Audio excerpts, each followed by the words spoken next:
Recorded in progress.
Hello, bonsoir Paulette.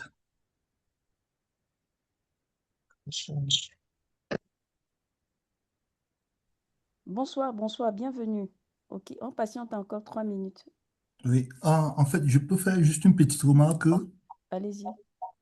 Oui, c'est par rapport, tu as donné un lien là où il y a des vidéos de formation.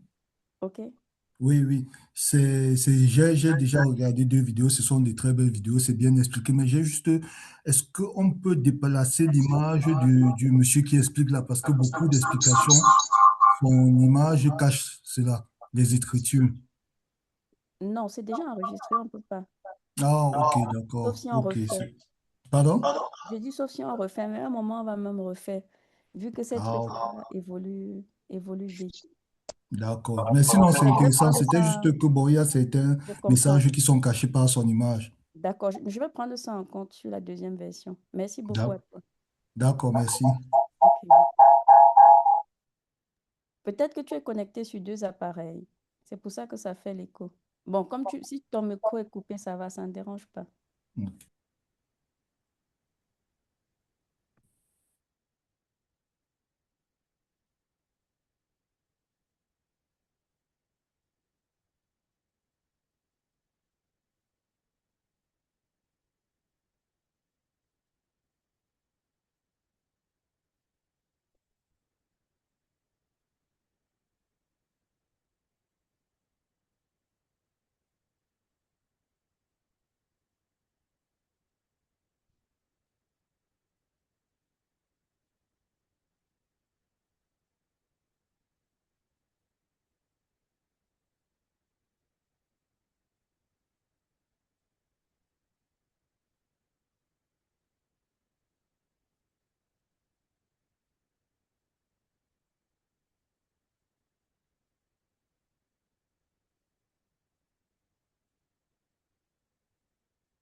Bien, bonsoir à vous tous et bienvenue dans cette session de formation sur la création de sites Internet. Ok. Vous êtes notre septième promotion aujourd'hui et c'est un plaisir de vous accueillir. Je suis sur un ordinateur qui n'a pas de caméra, c'est pour ça que vous ne me voyez pas. Donc, n'ayez pas de crainte, ok? Euh, alors, cette formation, c'est l'une des formations que nous avons au sein de l'académie, la Nodi IA Academy, qui est assez jeune, qui a à peine 7 mois aujourd'hui. Ok. L'idée, c'est qu'on propose des formations directement monétisables, donc des compétences qu'on peut acquérir sur des périodes relativement courtes, mais qu'on peut utiliser tout de suite, hein, pour pouvoir aller générer des revenus. Alors, parmi vous qui êtes là, je sais qu'il y a deux profils. On a un premier profil de personnes qui viennent parce que ils ont besoin de créer un site internet pour leur propre activité. Souvent, c'est la majorité. Et il y a quelques-uns qui voudraient éventuellement saisir cette opportunité-là pour trouver de quoi générer une source de revenus complémentaire. Alors, je voudrais vous rassurer sur le fait que les deux sont possibles. Ce que vous devez savoir, c'est que parallèlement, nous avons également une agence avec laquelle on crée des sites Internet. C'est une activité qui n'est pas principale aujourd'hui au sein de notre groupe, mais on en fait quand même. Et la demande, elle est là. OK. Alors, on est quand même à notre 7e promotion, donc vous vous doutez bien que finalement, on est assez rodé là-dedans. OK. Je vais vous donner quelques conseils qui vont vous être très utiles, hein, et qui vont vous aider vraiment, que ce soit dans cette formation ou dans la suite de ce que vous allez faire. Et les conseils que je vais vous donner viennent vraiment de mon expérience en tant que responsable d'entreprise, en tant qu'entrepreneur, mais surtout en tant que formateur. OK, ça fait déjà un certain nombre d'années que je fais ça et il y a pas mal de choses que j'ai observées. Alors, ce sont des choses qui créent des blocages chez des apprenants et qui les empêchent d'obtenir les résultats qu'ils souhaitent. Alors, il y a deux aspects qui sont très importants de prendre en compte. Alors, la première étape, c'est la motivation et la décision de s'inscrire dans une formation. C'est ce que vous avez fait aujourd'hui. Vous investissez de l'argent, vous investissez de votre temps. Et ça, c'est fort. OK. Mais ce n'est que la première étape. La deuxième étape, c'est que nous allons vous délivrer cette formation-là. Mais pour obtenir des résultats, il faudrait qu'on marche ensemble, la main dans la main. Cela veut dire quoi? On vous donne des enseignements, mais vous, de l'autre côté, vous allez vous engager à avancer au même rythme que ce qu'on va vous dispenser comme enseignement. Il faut pratiquer. Alors, c'est l'une des sciences, hein, dans lesquelles, si vous voulez avoir des résultats, il faut pratiquer. C'est impossible d'assister au cours, d'écouter ce qu'on va vous dire, de fermer, de revenir à la prochaine session, ainsi de suite, et d'obtenir des résultats. Malheureusement, ça ne marchera pas. C'est la pratique. C'est comme avec le montage vidéo, c'est comme avec toutes ces formations-là où il y a un petit peu de technicité. Bon, que le mot technicité ne fasse pas peur. Vous allez voir, à la fin, c'est pas technique. Là où quelques personnes souvent sont un petit peu embrouillées, c'est quand il faut connecter les noms de domaine. Et même ça, vous allez voir que c'est relativement simple. Il faut juste s'accrocher et vous verrez que c'est rien du tout. Et ce que je vous avais dit lors de la masterclass, ce n'était pas faux. Vous allez constater qu'il faut juste suivre les étapes de ce qu'on va vous enseigner et vous pourrez le faire. Être en capacité de bien expliquer à une intelligence artificielle pourquoi vous voulez créer ce site, quel est l'objectif, quel est le but, d'accord? Et donner toutes vos exigences. De l'autre côté, vous obtenez le prompt qu'on va aller mettre dans Lovable pour pouvoir nous générer notre site. Maintenant, si c'est votre propre site, vous connaissez toutes les exigences que vous avez. Et si nous sommes en clientèle, on va vous mettre à disposition un formulaire qui vous facilite le fait de récupérer les informations, le besoin du client. Ceux qui sont en clientèle, on n'oublie pas que c'est le besoin du client qui est roi. Quelqu'un vous paye pour lui créer un site Internet, c'est lui qui doit être satisfait, ce n'est pas vous. Deuxième chose où je vais attirer l'attention de tout le monde, et je le vois depuis cette promotion, pas la promotion 6-7, c'est-à-dire le chiffre 7, les 7 promotions. La raison pour laquelle on fait un site Internet aujourd'hui, ce n'est pas juste pour le faire. Ça a une fonction. Si vous le faites pour de la visibilité ou pour vendre, assurez-vous que le copywriting qui est là-dessus attire et donne envie d'acheter. Par exemple, si c'est ça la raison principale pour laquelle vous le faites. Et générer le site Internet, ce n'est que l'enveloppe. C'est la première étape. Mais votre site réellement derrière, c'est un message hein, que vous devez passer dans un but. Et ça, c'est encore plus important que le site même. Parce qu'un site qui est plat, qui ne transmet rien, aucune émotion, aucun message, si c'était pour vendre, vous ne vendrez pas.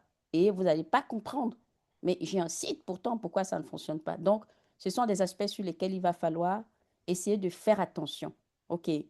Donc, si vous voulez avoir des résultats, retroussez-vous les manches. On va faire notre pas. Faites votre pas pour qu'on se retrouve ensemble au milieu. Et à la fin, vous aurez les résultats pour lesquels vous êtes ici. OK. Alors, comment ça va se passer, la formation? Au total, on a 5 séances. OK. Armel, je ne sais pas si tu as le programme là. Sinon, je peux le projeter. Vas-y. OK, très bien.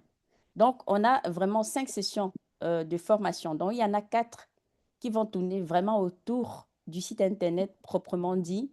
Et la 5e session sera dédiée au marketing. Au sein de l'école, il y a 3 formateurs sur la partie site Internet. Donc, sur cette première partie, ce ne sera pas avec moi, mais je suis toujours avec vous. D'accord? On est ensemble dans le groupe. Euh, Si vous avez des questions, des interrogations, des choses que vous ne comprenez pas, vous posez les questions dans le groupe et on va vous répondre. OK? Alors, vous n'êtes pas autorisé de déranger mes formateurs. Ils ont leur vie privée, OK? Et ils sont là uniquement pour vous donner des cours. Donc, si vous avez des questions, c'est directement dans le groupe. Peu importe la question que vous avez qui est liée au cours, je vous interdis de rester de l'autre côté avec des difficultés. Je vous interdis de rester avec des incompréhensions et de rester avec des blocages. L'intérêt des formations comme celle-ci, c'est qu'il y a des gens qui sont là pour vous aider. Et c'est pour ça que vous payez. D'accord? Nous sommes là pour vous aider, donc vous ne devez pas rester avec des questions. Par contre, avancez au même rythme que nous. Parce que si quelqu'un vient dans 3 semaines, il n'a pas créé son site, il n'a rien fait et il pose des questions sur ce qu'on a vu à la première, à la deuxième session, ça par contre, ça n'ira pas. Ça voudra dire que c'est quelqu'un qui a été négligent, c'est quelqu'un qui n'a pas avancé et ce n'est pas normal. Pour moi, je dis toujours, je vous l'avais dit le jour de la masterclass, je n'ai jamais ramassé 10 euros par terre et je suis sûre que vous aussi. C'est de l'argent que vous investissez et nous devons nous assurer, vous et nous, qu'à la fin, vous ayez ce pourquoi vous êtes venu ici. Et vous dépensez aussi de votre temps. Vous investissez de votre argent et de votre temps. Et c'est dans mon intérêt que vous réussissez. D'accord? Parce que si vous ne réussissez pas, c'est moi qui échoue également. Donc, je souhaite absolument que vous puissiez vous impliquer et vous allez réussir. Lors de la partie marketing, ça concerne surtout ceux qui veulent développer une activité avec. Donc, s'il y a des gens ici qui ne sont pas en mode business, ce n'est pas obligatoire les sessions sur les aspects marketing. D'accord? Je ne sais pas si tout est OK pour vous en ce qui concerne le déroulé. Dites-le moi dans le chat. Si vous avez des questions en ce qui concerne le déroulé, posez dans le chat. Mais si tout est OK, dites aussi que tout est OK. Comme ça, c'est une manière de signer ce contrat entre nous. Chacun s'engage, OK? Chacun a des devoirs, mais chacun aussi, nous avons des devoirs, mais aussi des responsabilités. On est d'accord? OK? Très bien. Je le dis parce que souvent, certaines personnes vont penser que parce que c'est des formations que nous faisons entre nous, dans nos communautés, on n'est pas sérieux, on n'est pas professionnel, tout ce qu'on entend, mais ce n'est pas vrai. Vous savez, toute vérité n'est pas toujours vraie à 100%, d'accord? C'est juste qu'il faut que nous et vous, nous ayons une attitude professionnelle et à la fin, vous allez voir que vous allez sortir d'ici avec une formation qui est professionnelle, avec les compétences que vous êtes venu chercher, d'accord? Ok, très bien. Donc, pour cette première session, je vais vous laisser avec Monsieur Armel, d'accord? Il va vous conduire pendant les 4 prochaines sessions. Et dans le groupe aussi, il est là, il y a d'autres personnes qui sont là, ok? Et à la fin de cette formation, nous sommes en train de développer une plateforme qui est un réseau communautaire dans lequel nous allons regrouper toutes nos communautés. Si d'ici la fin, c'est déjà prêt, vous allez rejoindre les autres. Et on vous offre ça gratuitement pendant 3 mois. Et c'est payant au-delà de 3 mois. À quoi ça sert les communautés? Se fédérer, s'encourager, OK? Et de temps en temps, quand j'ai du business qui arrive, si nous n'avons pas le temps de gérer, je partage aussi là-bas, hein, et pour que vous puissiez saisir ces opportunités-là. OK? Allez, je vous dis à tous bonne formation et on se retrouve alors, on court ensemble dans un mois, mais on est ensemble dans le groupe. OK? À plus tard. Ok, bon, merci, Madame Foutsing.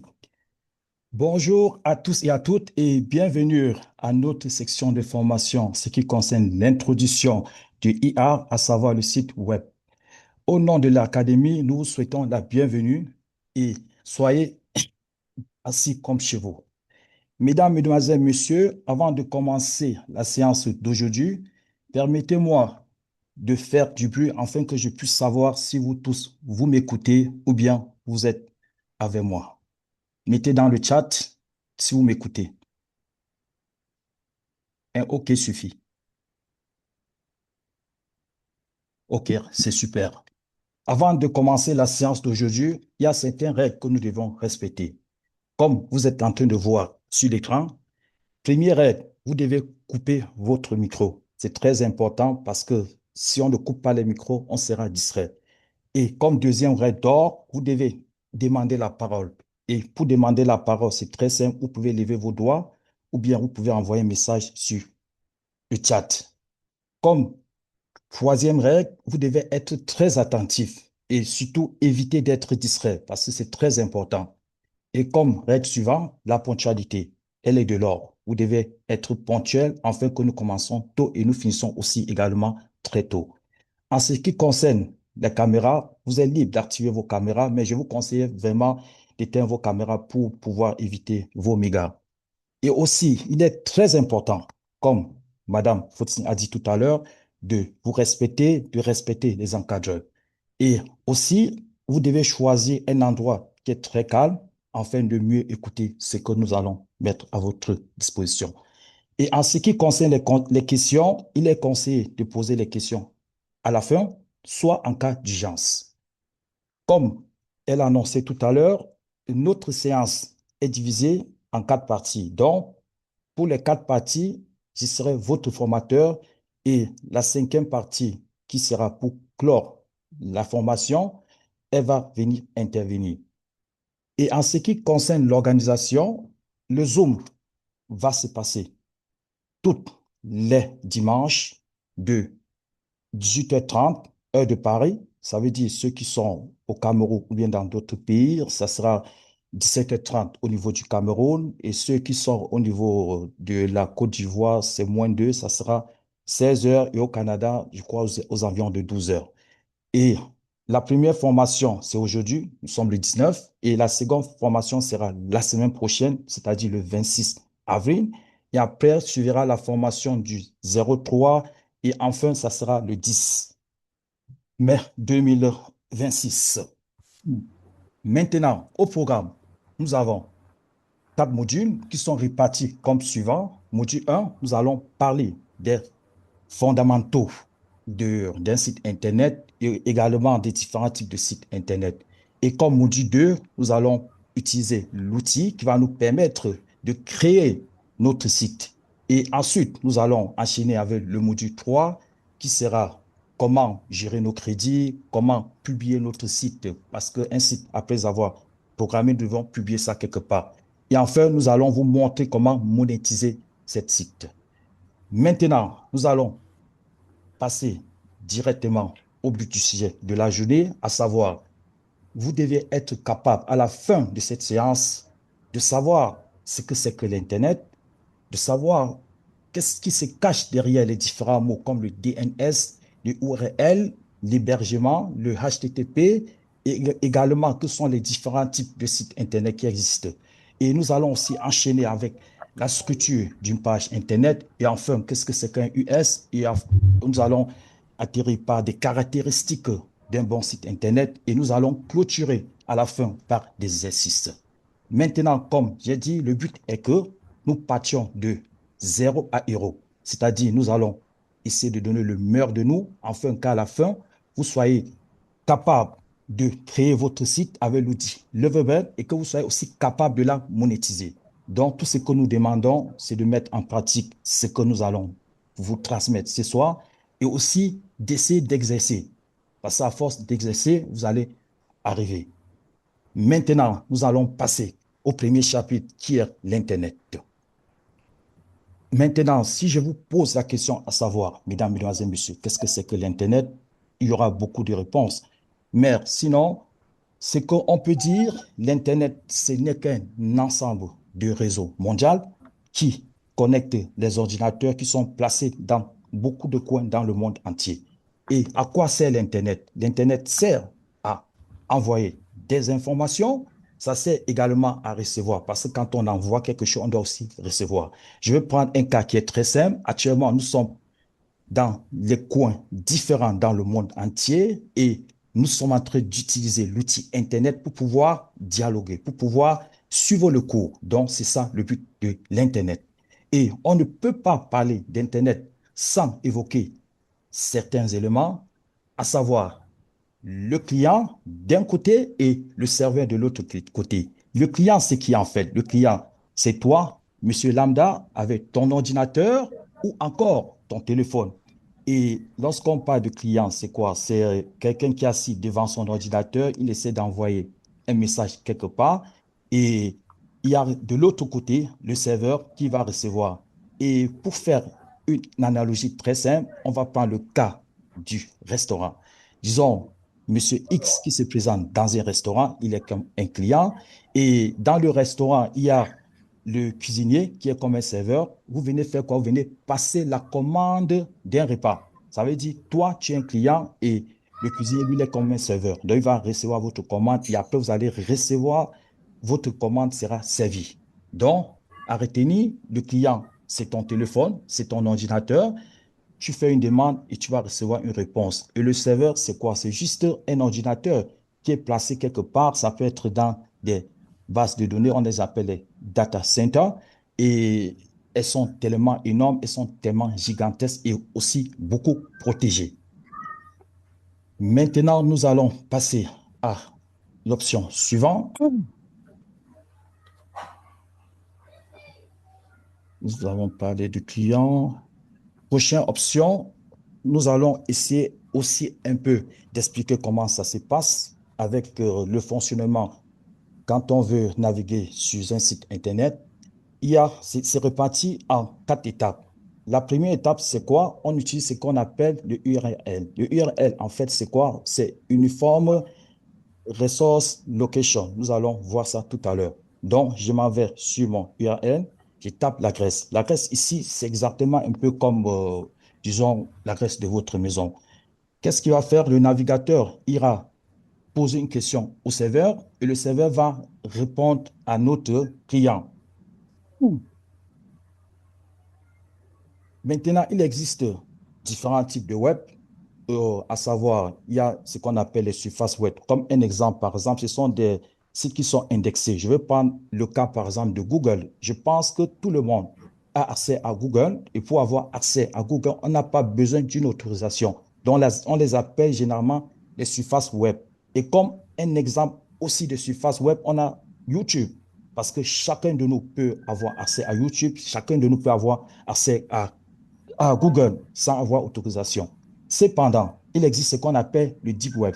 Le Deep Web, c'est juste aussi un site qui, malheureusement, on ne peut pas avoir accès sans autorisation et qui, pas d'autorisation, veut dire qu'on aura besoin d'un mot de passe, on aura besoin d'un email pour pouvoir accéder.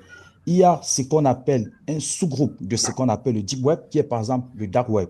Généralement, ce sont des sites qu'on ne peut avoir accès que grâce à un programme. Nous allons suivre encore avec un résumé bien précis. Donc, à retenir, à quoi sert un site Internet?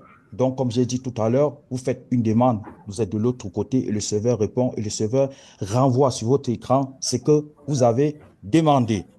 Donc, à retenir, qu'est-ce que c'est que l'Internet? L'Internet n'est juste qu'un réseau mondial, comme on a dit.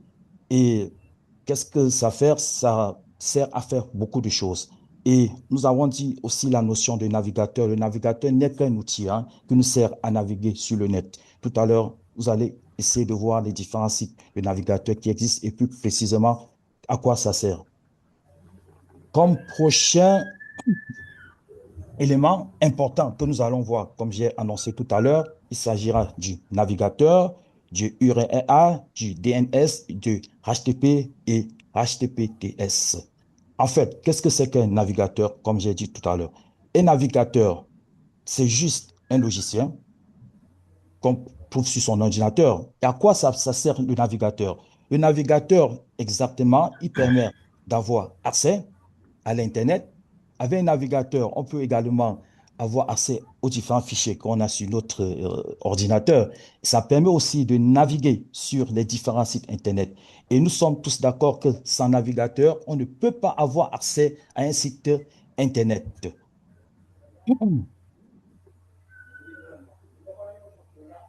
Maintenant, nous allons passer à une petite démonstration, à savoir comment ça se passe avec le navigateur. C'est-à-dire, j'ai une adresse qu'on appelle généralement dans le langage informatique un URL. On essaie de taper ça sur le navigateur. Qu'est-ce que le navigateur fait? Le navigateur part vers le serveur et il demande que voilà, j'ai une requête. Qu'est-ce que je peux faire de cette requête? Et le serveur va répondre et vous allez voir sur votre page ce que vous avez demandé. Tout à l'heure, nous allons passer à la démonstration. Maintenant, nous avons dit tout à l'heure qu'il existe plusieurs types de navigateurs, à savoir, il y a par exemple le navigateur de Google qui s'appelle Chrome, et c'est un navigateur qui est plus utilisé aujourd'hui. Et il y a aussi Mozilla de Firefox qui possède aussi sa part de navigateur. Elle est sécurisée. Il y a aussi le navigateur Safari et aussi Microsoft qui possède aussi sa part de navigateur qui s'appelle navigateur Edge. Il y a aussi Opera aussi, qui est aussi un navigateur. Maintenant, ces navigateurs, ça fonctionne sur plusieurs objets. Ça peut être sur votre ordinateur, ça peut être également sur les smartphones, ça peut être aussi sur les tablettes. Maintenant, comme résumé à retenir, qu'est-ce que c'est qu'un navigateur? Un navigateur n'est qu'un outil qui permet de voir un site, comme on a dit tout à l'heure, ou bien de voir des fichiers. Comme exemple de navigateur, nous avons Chrome. Euh, S'il vous plaît, est-ce que la personne qui a le micro allumé peut éteindre, s'il vous plaît? Il y a quelqu'un qui a son micro qui est allumé. Est-ce qu'il peut éteindre, s'il vous plaît? OK, merci. Oui, donc je reviens, sorry. Donc, à quoi sert un navigateur? Nous avons dit un navigateur n'est qu'un outil.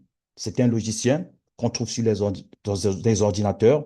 Il existe plusieurs types de navigateurs, comme on a dit. Il y a Chrome, il y a Firefox, il y a Opera, il y a Safari, il y a Edge.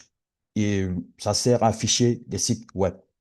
Maintenant, nous avons terminé la partie de ce que c'est qu'un site Internet, à quoi ça sert. Nous allons passer maintenant aux parties suivantes, à savoir qu'est-ce que c'est que un URL, comme j'ai dit tout à l'heure, qu'est-ce que c'est que un DNS et qu'est-ce que c'est que l'hébergement. Comme vous êtes en train de voir, voici par exemple une analogie de ce que c'est qu'un URL. Vous pouvez comparer un URL à votre adresse. Je pense que chacun de nous a un endroit, là où il vit, et chacun de nous possède une adresse. Je prends un cas simple.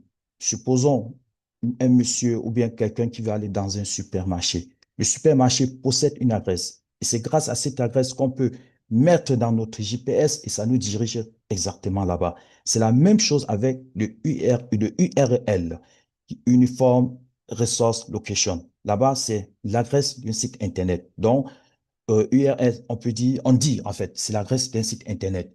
Et voilà comment ça se présente. Ça se présente en plusieurs parties. La première partie, c'est ce qu'on appelle le protocole. Et dans ces cas, nous avons affaire à un protocole sécurisé. Tout à l'heure, je vous dis ce que c'est qu'un protocole. Et la deuxième partie, c'est un sous-domaine, c'est-à-dire www, 3W. Et la troisième partie, c'est le nom de domaine, donc mon site. Et il y a maintenant ce qu'on appelle une extension. Il existe plusieurs types d'extensions. Tout à l'heure, je vais vous la démontrer. Il y a par exemple l'extension .com, généralement quand on veut parler du business.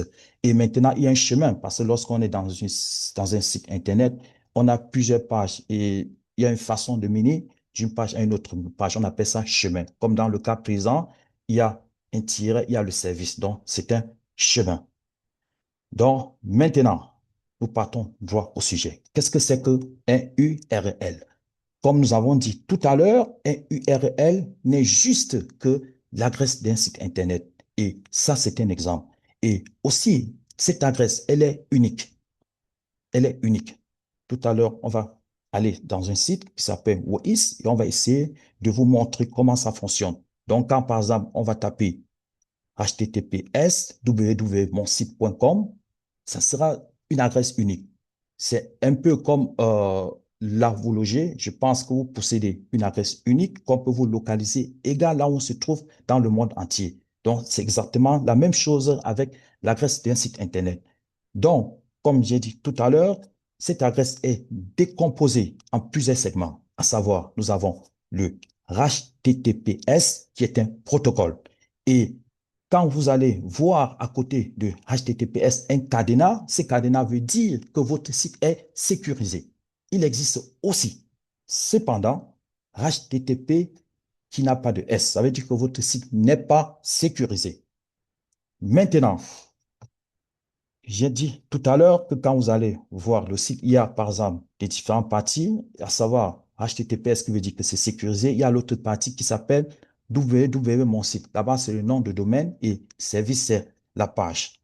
Donc, c'est ce que vous tapez.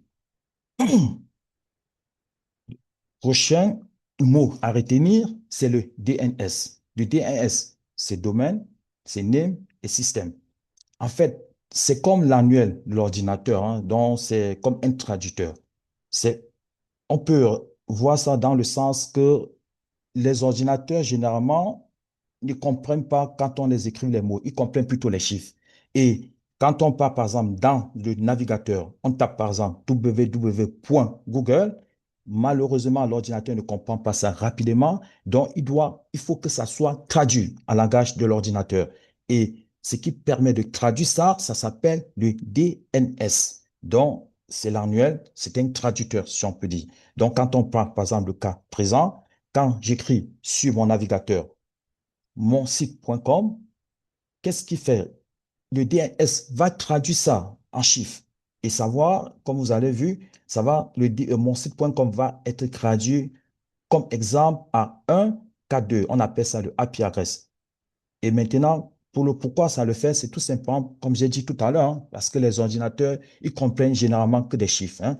Ils comprennent que des chiffres. Et c'est grâce à ça que maintenant votre site sera saisi par l'ordinateur ou bien le serveur qui est de l'autre côté et ça va vous renvoyer une réponse. Prochaine chose à retenir, nous avons vu tout à l'heure qu'est-ce que c'est qu'un URL. Nous avons dit le URL n'est que l'adresse de votre site Internet. Nous avons dit aussi que le DNS, c'est juste un traducteur, hein, donc c'est le IP adresse. Prochain point, nous allons passer à ce que c'est que l'hébergement. En fait, l'hébergement, comme le nom le dit, ce n'est que l'endroit où votre site dort ou bien votre site se trouve, hein, où vos données sont stockées. C'est un peu comme là où vous vivez, vous êtes hébergé quelque part. C'est la même chose.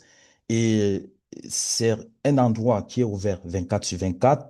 C'est accessible partout là où vous vous trouvez dans le monde entier. Cependant, il existe plusieurs types d'hébergeurs. Nous avons des hébergeurs qui sont mutualisés. Ce sont des hébergeurs là où on peut héberger plusieurs sites Internet. Ici, ce n'est pas cher parce que ça permet également d'économiser. Il y a aussi des hébergeurs virtuels comme le VPS, c'est un hébergeur virtuel. Il y a aussi les clouds. Quand je parle de cloud, il y a chez Amazon ce qu'on appelle S3. Là, on peut aussi héberger un site. Cependant, il existe aussi ce qu'on appelle des serveurs dédiés. C'est généralement pour des gens qui sont professionnels ou bien des sociétés qui travaillent un peu plus dans ces professions.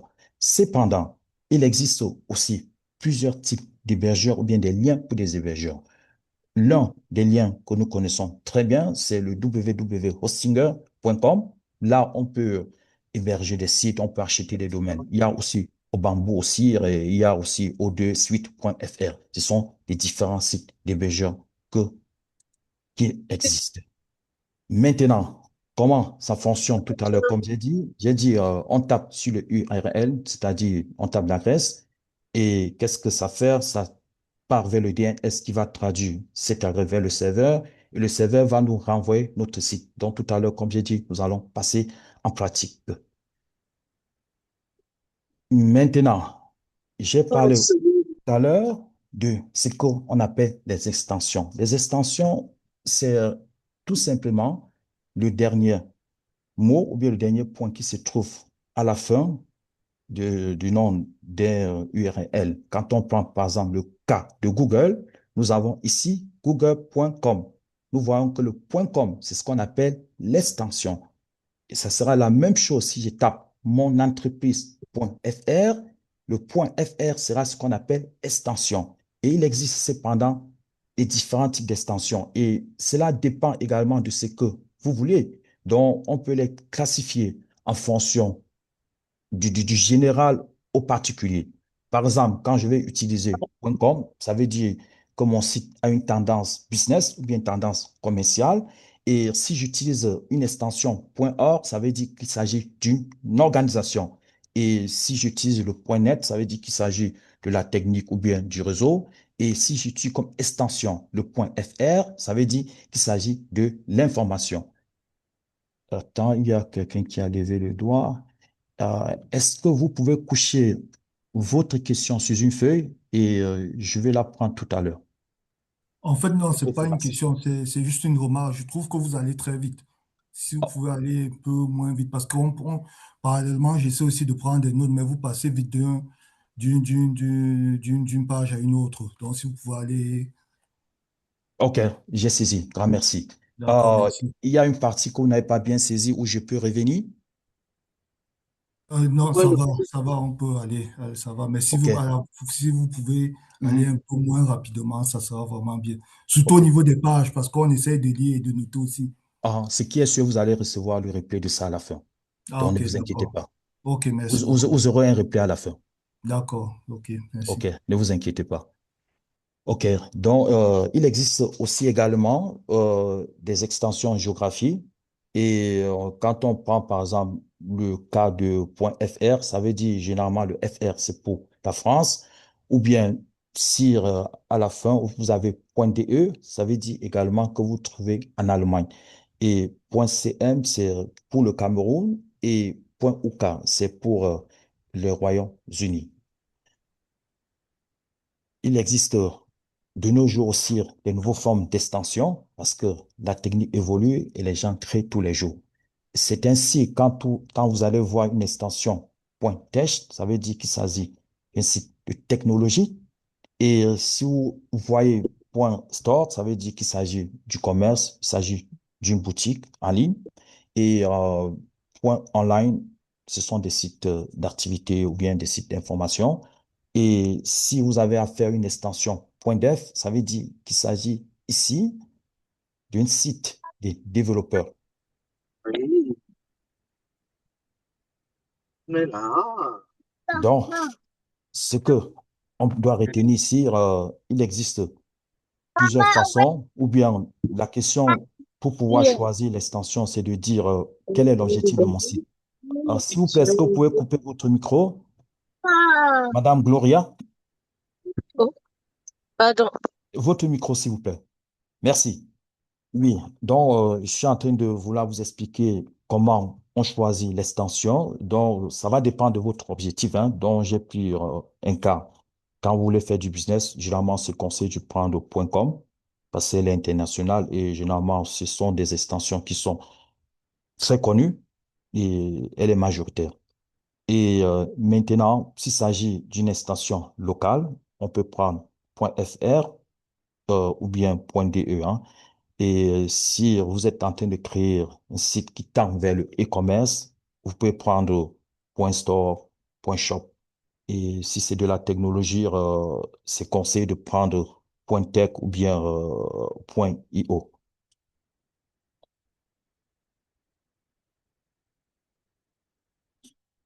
Et ce que nous devons retenir, à quoi sert l'extension? Avec l'extension, il y a de la crédibilité qui est en jeu et ça augmente un peu lorsqu'on veut faire les recherches sur Google, hein, donc ça nous facilite la tâche. Et comme j'ai dit tout à l'heure, le point .com, ça reste la plus populaire de nos jours, donc beaucoup de gens utilisent le point .com. Donc, nous venons de finir avec le chapitre en ce qui concerne les différentes extensions, qu'est-ce que c'est que le domaine, qu'est-ce que c'est que le URL. Et maintenant, nous allons passer au chapitre suivant. Maintenant, il s'agit des différents types de sites web. Nous savons tous qu'il existe plusieurs types de sites web. Et on fait des sites web en fonction d'un objectif qui est bien précis. Comme exemple de site web, nous avons des sites vitrines, nous avons des sites e-commerce, nous avons des sites, des blogs, nous avons des portfolios, nous avons des landing pages, nous avons des applications et les marketplaces. Maintenant, nous allons expliquer à quoi sert chaque site, quelles sont les caractéristiques de chaque site. Nous allons commencer par les sites vitrines. Maintenant, qu'est-ce que c'est qu'un site vitrine? Quand on voit généralement les sites des sociétés, ce sont des sites vitrines. Et qu'est-ce que ces sites font? Ils sont là pour présenter soit le produit ou bien un service. Et ce sont des sites qui ne sont pas là pour faire la vente. Disons, ils font des ventes, mais de façon indirecte. Ce sont des sites vitrines. Je vais prendre un cas, par exemple, disons, société de chocolaterie. Ce sont des sites vitrés. Ou bien, comme exemple, ces sites que vous avez vus ici, Lex Avocat. Maintenant, qu'est-ce qui les caractérise? Ce sont des sites que généralement, lorsqu'on regarde des pages, on va trouver une page d'accueil, on va trouver des pages de service, on va trouver des pages de contact. Quel est l'objectif généralement de ces sites? Ils sont là pour rassurer, ils sont là pour montrer ce qu'ils peuvent faire. Et comme exemple de site vitrine, nous avons des sites des avocats, ça peut être le site d'un avocat, ça peut être le site d'hôtel, ça peut être le site d'un artisan, ça peut être aussi dans la restauration. Nous savons bien que des personnes qui possèdent des restaurants peuvent créer un site là où ils essaient de présenter leurs services. Là, ce sont des sites vitrines. Maintenant, le prochain type de site, ce sera des sites e-commerce. Ce sont des sites qui ont pris l'ampleur très grandiose de nos jours. On les trouve presque partout parce que voilà, on trouve sur le marché beaucoup de gens qui ont transformé leur boutique physique en boutique e-commerce. Que sont ces caractéristiques? Ce sont des sites qu'on va généralement trouver sur des pages catalogues. On va trouver des paniers qui permettent de faire des achats. On va aussi trouver des moyens de paiement, c'est-à-dire on lit des cartes bancaires. Comme exemple, nous avons le site www.asso.com ou bien .fr, qui est un exemple de site e-commerce. Donc, un site e-commerce, c'est un site qui sert pour faire la vente. Ça peut être des produits, ça peut être des services. Tout à l'heure, je vais vous présenter ces exemples. Maintenant, nous parlerons également aussi de ce que c'est que le blog. Si vous avez remarqué, aujourd'hui, il existe beaucoup de blogs. Et ce sont des sites qui contiennent généralement des informations. Ça contient également certaines astuces. Je vais prendre le cas de quelqu'un qui fait dans le développement personnel, il utilise des blogs. Ou bien quelqu'un qui donne des conseils en ce qui concerne le marketing ou bien le voyage. Il utilise ça. Ces sites sont caractérisés par des articles journaliers de façon régulière. Et ce sont des sites là où on va trouver plusieurs catégories, dépendamment de différentes thématiques qu'on est en train de débattre. Et on trouve aussi également dans ces genres de sites des rubriques commentaires, là où les gens vont essayer de donner leur point de vue, de donner leurs commentaires. Prochain type de site, ce sont des portfolios. Ce sont des sites qu'on peut dire des sites personnalisés. Je prends un cas qui est simple. Ce sont des sites là où vous pouvez mettre votre CV, vous pouvez présenter vos dons ou bien également présenter vos différents projets et présenter aussi pour ceux qui sont des artistes, hein, c'est-à-dire je prends le cas d'un photographe, il peut bien utiliser un portfolio pour parler de son business. Là, il va essayer de coucher ces différents projets, des photos, afin d'attirer les différents visiteurs. Il existe également aussi des sites qu'on appelle le landing page. Ce sont des sites qui sont là pour convertir. C'est-à-dire, je veux vendre un service et il faut que j'attire des personnes. Qu'est-ce que je fais? Je peux utiliser un landing page. Et ce sont des sites qui sont caractérisés par une seule page et ils ont généralement le bouton qu'on appelle le CTA, Call to Action, et ils ont des designs qui sont très simples et qui sont efficaces. Comme exemple, nous avons le site de uber.com. Donc, quand vous partez dans ce site, vous allez voir que il va vous faire des propositions dépendamment de ce que vous êtes venu chercher sur ces sites. Il existe également des applications et ce sont généralement des logiciels.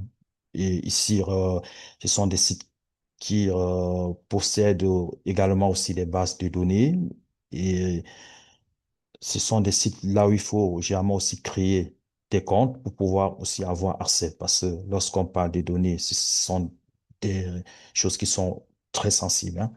Comme exemple, nous avons Reservio.com. Maintenant, nous avons vu les différents types de sites qui existent et nous allons acheminer avec un autre type de site qui s'appelle Marketplace.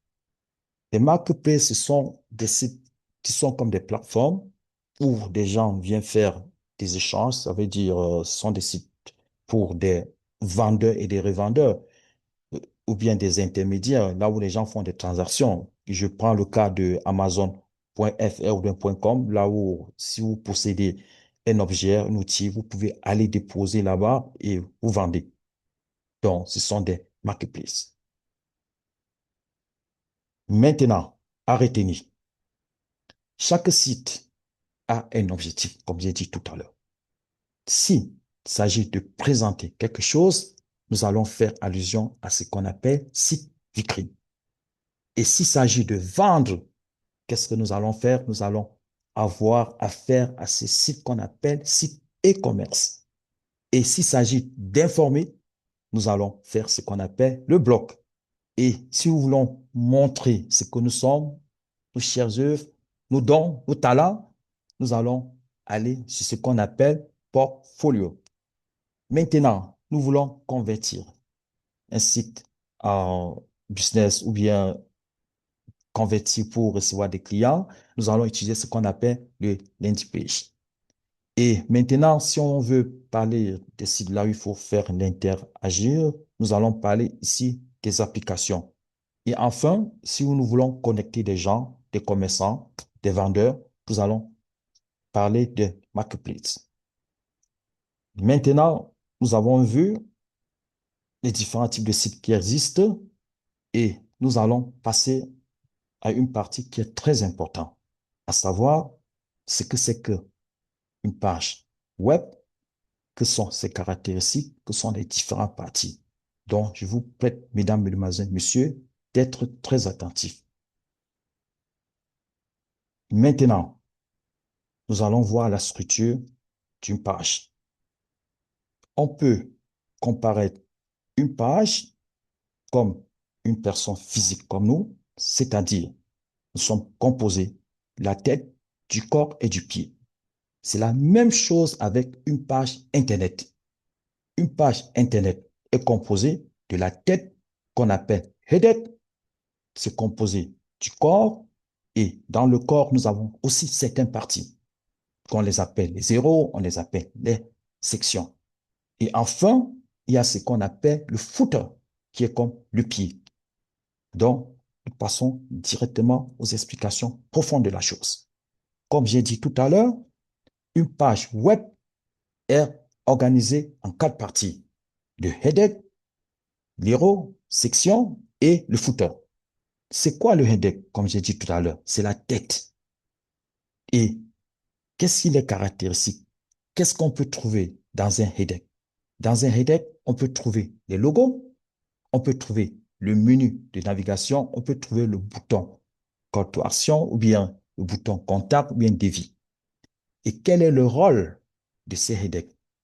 Ça permet d'identifier la marque, hein, parce qu'on va voir le logo ou bien la marque, et ça permet aussi rapidement de naviguer. La seconde partie, c'est l'héros. L'héros, à lui, c'est la partie principale d'un site. Elle doit être visible, c'est très important, et ça contient comme première information le titre principal de notre site, parce que chaque site possède ce qu'on appelle un titre principal, et c'est la partie la plus frappante, et elle est très importante, cette partie-là. Et comme elle possède ce qu'on appelle un titre principal, il possède également ce qu'on appelle aussi des sous-titres, et aussi, généralement, ce qu'on appelle le bouton Call to Action, c'est le CTA. Et ça peut être aussi impacté par des vidéos ou bien par des images. Quel est le rôle maintenant de ces héros? C'est juste pour attirer l'attention. Ça veut dire que quand vous partez sur un site, il faudra quelque chose qui va attirer votre attention. C'est très important. Donc, la partie héros, comme j'ai dit tout à l'heure, c'est comme le cœur d'un site Internet. Et vous devez être capable, quand vous ouvrez un site, vous comprenez rapidement de quoi il s'agit. Qu'est-ce que ce site nous propose? Et c'est la partie héros qui fait l'affaire. Ensuite, il y a ce qu'on appelle les sections. En ce qui concerne les sections, il y a plusieurs sections. Nous aurons la section service, la section offre, la section à propos, là où nous allons parler de notre histoire. Il y aura aussi la section témoignage, la section questions et la section galerie. À quoi servent ces différentes sections? Ça sert à informer, ça sert à nous convaincre, ça sert aussi à nous rassurer. Et ensuite, il y a à la fin ce qu'on appelle le footer. Comme j'ai dit tout à l'heure, le footer, c'est le pied. Qu'est-ce qu'on trouve sur un footer? Sur un footer, on va trouver le contact, c'est-à-dire ça peut être votre email, ça peut être votre numéro de téléphone, ça peut être votre lien Facebook, ça peut être votre lien des réseaux sociaux. Et il y a aussi cet insigne copyright, comme cet exemple que vous voyez ici là, qui est très important. C'est pour la crédibilité de votre site. Et quel est ce rôle du footer? Ça sert à rassurer le visiteur, ça sert aussi à donner des informations qui sont très importantes et aussi à aider à naviguer parce qu'on peut quitter le footer pour aller au header. Donc, nous venons de finir d'expliquer les différentes parties d'un site Internet. Maintenant, nous allons continuer avec maintenant la structure d'un site Internet. Parce que nous avons expliqué tout à l'heure les différentes parties d'une page. Maintenant, nous allons parler du site Internet en général. Maintenant, nous allons, je pose une question qui est très simple. Si je vous poserais la question à savoir, qu'est-ce que c'est qu'un site Internet? Je suis sûr qu'il y aura plusieurs définitions et toutes ces définitions seront vraiment justes. Mais la définition la plus facile, c'est à retenir qu'un site Internet, ce n'est juste qu'un ensemble de pages qui sont liées entre eux et qui sont joignables 24 sur 24, n'importe où dans le monde entier. C'est ça la définition la plus simple. Et chaque page a un rôle qui est très bien précis. Ici, nous avons comme page la page d'accueil. C'est comme chez vous. Avant d'entrer chez vous, passez par une porte. Donc, c'est la même chose. Donc, la page d'accueil, c'est comme la partie vitrine de votre site. Et Qu'est-ce que ça contient? C'est une page qui contient des messages principaux qui sont des zéros, comme j'ai dit tout à l'heure. C'est un héros. Il y a la présentation des différents services que vous avez. Il y a la partie témoignage. Il y a aussi la partie CTA, c'est-à-dire Call to Action. Quel est son rôle? Il est là pour donner une très bonne information, puisque c'est comme quand vous venez rendre visite à quelqu'un, vous devez voir, dès que vous avez vu la personne, vous devez déjà avoir une idée par rapport. C'est exactement la même chose avec cette partie page d'accueil. Donc, quand je regarde ma page d'accueil, je peux déjà avoir directement une idée. Qu'est-ce que c'est cette move? Donc, c'est un peu ça. Maintenant, comme deuxième élément ou bien deuxième structure, nous avons ce qu'on appelle la page service ou généralement les offres. Ici, nous allons trouver des détails de ce que vous offrez, c'est-à-dire la description de vos services ou bien des différents prix. Et l'avantage ici qu'il doit chercher à convaincre le client et aussi à lui donner la possibilité de choisir. Comme prochain structure, nous avons la page à propos, comme About en anglais. C'est une page qui parle de nous. Ici, ça peut parler de notre histoire, de notre valeur, de qui se cache derrière la société en question, c'est-à-dire l'équipe. Et son rôle, c'est de créer une relation de confiance. Et aussi, il existe ce qu'on appelle des pages contacts, comme le nom le dit. Ça permet aux visiteurs de nous joindre. Et ce sont des pages qui peuvent contenir soit un formulaire, soit votre adresse email, ou bien un numéro de téléphone, ou bien aussi une adresse. Son rôle, c'est pour faciliter le contact. Donc, un visiteur qui vient dans votre site, il peut se transformer rapidement en client, tout simplement parce que vous avez mis vos différents contacts et il vous contacte et il devient votre client. Il y a aussi certaines pages, mais ce sont des pages qui sont optionnelles, hein, c'est-à-dire vous pouvez introduire les blogs, ou bien des portfolios, ou bien des boutiques, mais comme j'ai dit, c'est optionnel, ce n'est pas une obligation. Maintenant, nous avons fini avec la structure d'un site Internet. Ce que nous devons retenir est que un bon site Internet contient, je dis bien minimum, une page d'accueil, page service, à propos, le contact. Et cela va dépendre de votre objectif. Et quel est le rôle de ces pages? Ça sert à attirer, ça sert à expliquer, ça sert aussi à rassurer et également à convertir un client. Nous allons passer maintenant à ce qu'on appelle les différentes caractéristiques d'un bon site. Parce que chaque site possède ce qu'on appelle des caractéristiques. Et il existe plusieurs caractéristiques. À savoir, nous avons comme première caractéristique, l'objectif doit être clair. Comme deuxième caractéristique, votre site doit être capable d'être chargé en moins de 3 secondes. Ça veut dire quand je viens pour visiter votre site, je dois avoir cette possibilité de l'atteindre rapidement. Et comme prochaine caractéristique, elle doit être mobile first. Ça veut dire qu'on doit être capable de visualiser votre site à travers un outil mobile comme le téléphone. Le design doit être épuré. Et aussi, les messages doivent être impactants. Et également, votre site doit attirer ce qu'on appelle la confiance et le contact doit être facile et ça doit être aussi sécurisé. Je vais essayer de vous expliquer ce qui se cache sous ces différentes caractéristiques.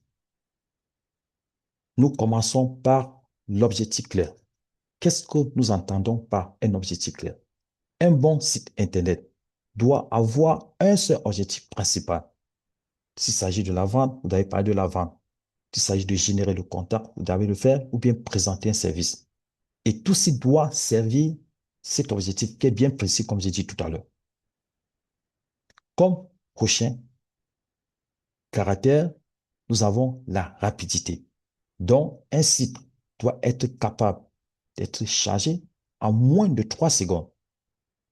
Si ce n'est pas le cas, qu'est-ce qui va passer? Vous allez perdre un visiteur. Comme prochaine caractéristique, comme j'ai dit tout à l'heure, ça doit être mobile first. Ça doit être adapté aux appareils mobiles tels que le téléphone. Ça veut dire, si je crée mon site, je dois être capable de la visualiser sur un ordinateur ainsi que la même chose sur mon téléphone. Donc, je dois pouvoir jouer avec des boutons, je dois pouvoir naviguer facilement, je dois pouvoir ne pas zoomer. Parce que si je zoome sur mon téléphone, ça veut dire que ça ne respecte pas ces caractéristiques. Donc, je dois pouvoir visiter le site sans zoomer sur mon téléphone. Comme prochaine caractéristique, le design doit être très simple, mais surtout professionnel. Et vous devez éviter les complications. Et ça doit être aussi facile à lire. Et aussi, la navigation doit être claire. On ne doit pas la compliquer. Comme prochaine caractéristique, les messages. Quand un visiteur vient dans votre site, il doit rapidement saisir le message qui se cache derrière. Il doit savoir pour le pourquoi il est dans votre site. Donc, ne pas compliquer le message, les amis. Et comme prochaine caractéristique, nous avons l'appel à l'action. Parce que lorsqu'on vient visiter un site, on doit pouvoir rapidement soit contacter ou bien acheter ou bien s'inscrire, comme dépendamment des différents types de sites, hein, dont l'appel à l'action doit être vraiment très rapide. Et comme second ou bien prochaine caractéristique, la confiance. Un site doit attirer la confiance, donc ça doit rassurer les visiteurs, et ceci grâce aux témoignages, grâce aux photos, grâce aussi aux différents partenaires, parce qu'il y a certains partenaires, quand vous couchez sur vos sites, ça tique dans la tête des gens, dit, OK, tiens, ça c'est un site là où on peut faire confiance. Et ça doit aussi avoir ces mentions qui est légalisée. Et nous avons aussi, comme l'un des caractéristiques, la structure. Elle doit être très simple. Et lorsqu'on parle de ces structures, on pense à la page d'accueil, on pense au service, on parle à la page à propos, on pense aussi au contact. Et il y a aussi ce qu'on appelle un référencement. Ici, généralement, c'est quand vous partez sur Google. Donc, il faut qu'on soit capable de vous localiser rapidement. Et pour ça, il faut avoir des mots qui sont très clairs. Il faut avoir des mots qui sont très bien définis, afin qu'on puisse rapidement vous trouver sur le moteur de recherche. Comme prochaine caractéristique, il s'agit des analyses de performance. Nous savons tous, comme j'ai dit tout à l'heure, quand quelqu'un vient sur un site, c'est pour regarder quelque chose dont le site ne doit pas être lent, en fait. Ça doit pas être lent. Et quand c'est lent, ça fait fuir les visiteurs. Donc, on doit tout faire pour que ce site soit rapide. Et il existe un outil, hein, c'est-à-dire Google Analytics. Avec ça, on peut regarder la performance de nos sites. Et enfin, tout site doit être sécurisé. Pourquoi? Parce que ce sont des données qui sont mises en jeu ici, là. Et pour la sécuriser, on peut utiliser ces protocoles HTTPS, HTTP Hyper Test Transfer Protocol Security. Donc, on peut la utiliser pour sécuriser notre site. Donc, nous venons de finir avec les différentes caractéristiques d'un site. Ce que nous devons retenir est que un site doit être clair, ça doit être rapide, ça doit être mobile, ça doit être simple. Call to action doit jouer aussi un très grand rôle et ça doit être sécurisé. Maintenant, nous allons passer au, à l'avant-dernier chapitre de notre cours d'aujourd'hui, à savoir qu'est-ce qui se cache derrière le US. Le US, ce n'est que l'expérience utilisateur. Donc, c'est la façon qu'un utilisateur ressent ou bien juge votre site. L'objectif de ça, c'est quoi? C'est de rendre la navigation, c'est-à-dire quand vous partez dans un site, la rendre rapide et aussi facile et la rendre aussi également efficace. Donc, c'est ça le rôle. Je prends comme exemple comment doit se présenter un bon US. Un bon US doit être capable de trouver les fausses informations de façon très rapide. Et également, le site doit être facile à utiliser. Donc, on ne doit pas avoir des complications, comme j'ai dit tout à l'heure. Et il faut aussi savoir également là où cliquer. Donc, on ne doit pas mettre des choses de n'importe où. Si, par exemple, on a un mauvais US, qu'est-ce qui va se passer? On va perdre le client. Le site sera très lent. On ne pourra pas comprendre ce que fait le site. Maintenant, les principes d'un bon US, elle doit être très simple, comme j'ai dit tout à l'heure. Donc, c'est-à-dire, les contenus doivent être clairs et faciles. Pas de complications inutiles. Les idées doivent être aussi par section. Donc, chaque partie doit avoir un objectif bien précis. Donc, nous ne devons pas mélanger des idées, en fait. Donc, chaque partie doit avoir son idée. Nous devons éviter de mélanger des informations. Donc, je ne peux pas être en train de parler de Paul, de Pierre, de Jean. Non, je dois prendre une partie là où je parle de Paul, l'autre partie où je parle de Pierre, ainsi de suite. Comme prochain principe, nous avons la navigation. Elle doit être claire, le lien doit être visible, le parcours doit être logique. Et comme prochain principe aussi, il y a l'hierarchie visuelle. Donc, ça doit être visible, le site également, et on doit mettre aussi en avant des informations qui sont importantes. Nous n'allons pas aussi oublier la cohérence. Ça veut dire que nous devons utiliser les mêmes structures, la même logique et également le même style. Et enfin, le design, c'est-à-dire le choix de couleurs. Ça doit être harmonieux. Donc, ça ne sert à rien de faire des sites là où on va mélanger toutes sortes de couleurs. On va mélanger le bleu, le blanc, tout ça. Non. Ces couleurs doivent être harmonieuses. Et on doit aussi essayer d'adapter les images par rapport au contexte. Je peux pas être en train de parler, disons, d'une voiture et je mets l'image d'un vélo. Donc, si je parle d'une voiture, je dois mettre l'image de la voiture. Et nous devons aussi équilibrer le côté visuel. Donc, il faut que ça soit bien, ça soit propre, ça doit être visible. Et comme dernier principe, nous allons parler de la mobilité. Donc, il faudra que ça soit adapté à nos téléphones mobiles. Nous savons tous qu'aujourd'hui, nous travaillons plus avec nos téléphones. Donc, ce que nous allons retenir est que, qu'est-ce que c'est que le US? Le US, c'est l'expérience de l'utilisateur. Et comme nous avons vu tout à l'heure, un bon US doit être simple, ça doit être clair, ça doit être fluide. Et quel est son objectif? C'est de faire en sorte que l'utilisateur comprenne rapidement de quoi il s'agit et qu'il ait aussi une très belle expérience. Et il passe enfin à l'action. Donc, mesdames, mesdemoiselles, messieurs, nous avons terminé le programme de ce soir et nous allons passer à la rubrique exercice et à la fin, nous allons acheminer avec des questions. Et pour cela, j'ai fabriqué certains exercices pour vous. Nous allons maintenant jouer ensemble. Ce sont des questions. Et comme, un instant, s'il vous plaît.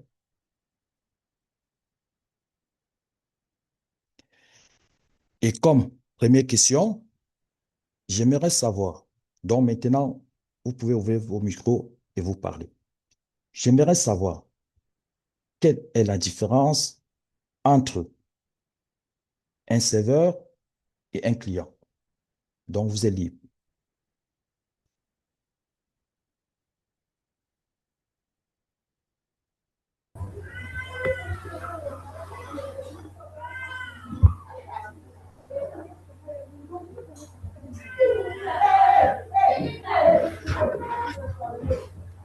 Allô? Allô, allô? Est-ce que vous m'entendez?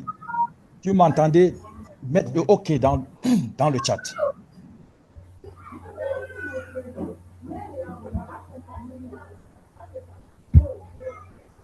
Mettez le OK dans le chat si vous m'entendez. Nous sommes à la rubrique exercice. Et je vous prie de participer. Ça va permettre de savoir si vous avez compris le cours ou pas, si vous avez des besoins, là où je peux encore expliquer. Donc, essayez d'interagir. Il n'y a pas de réponse fausse. Réagissez. Qu'est-ce que c'est que, quelle est la différence entre un serveur et un client? Non, la différence entre un serveur et un client, on a dit que le client, c'était quelqu'un qui était devant l'ordinateur, quelqu'un Super, qui envoie les messages. super. Et le serveur, c'est qui permet de stocker les données. OK, c'est très bien. Très belle explication. J'espère que tout le monde est d'accord avec ce que le monsieur vient de dire. Et Ouais. si vous avez des doutes, vous pouvez poser des questions. Est-ce que c'est bon pour tout le monde? Répondez dans le Oui, chat, c'est s'il bon. vous plaît, si c'est bon pour tout le monde. Parce que nous allons passer à la question suivante. OK, je pense que c'est bon. Il y a quelqu'un qui a ouvert son micro. Ça serait très bien s'il ferme son micro. À savoir, c'est Monsieur Philippe. Monsieur Philippe, fermez votre micro, s'il vous plaît. Merci. OK, super. Donc, nous pouvons dire qu'un serveur, c'est un ordinateur qui stocke ou bien envoie des sites, comme notre collaborateur a dit tout à l'heure, et le client, c'est l'appareil que nous utilisons, c'est-à-dire le téléphone ou bien l'ordinateur. Il est là pour demander l'accès à site Internet. Et le serveur, lui, va faire quoi? Il va répondre. C'est bon. Maintenant, nous allons passer à la deuxième question. Encore un instant, s'il vous plaît. La deuxième question, c'est de savoir qu'est-ce que c'est QURL? Qu'est-ce que c'est QURL? Donc, vous êtes libre, hein, vous pouvez répondre. Il n'y a pas de souci. S'il vous plaît. Oui, j'aimerais savoir ce que c'est Oui. que le URL. URL est Oui. l'adresse du site. Oh, c'est parfait. Super. Très bien. Est-ce que vous pouvez donner l'exemple d'un URL que vous connaissez?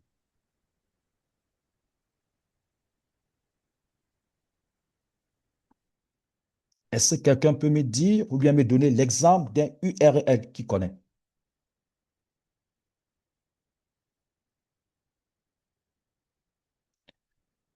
OK. Par exemple, lorsqu'on dit www.google.com, c'est un URL. Donc, c'est l'adresse d'un site. Généralement, ça, c'est l'adresse de Google. Donc, en résumé, un URL, c'est l'adresse complète d'un site. Et comme exemple, nous avons www.shop.fr et qui dirige vers un chemin qui est ici, le produit. Et ce URL est décomposé en plusieurs parties. La partie HTTPS, qui est le protocole, qui veut dire que notre site est sécurisé. Et il y a une autre partie qui est ce qu'on appelle le nom de domaine. Et le nom de domaine, ici, ça sera www.shop.fr. Et enfin, il y a la route, dans la page. Ici, notre page va s'appeler produit. Troisième question. J'aimerais savoir les différents types d'hébergement qui existent, les différents types d'hébergement web que vous connaissez. Ce sont les différents types d'hébergement web que vous connaissez.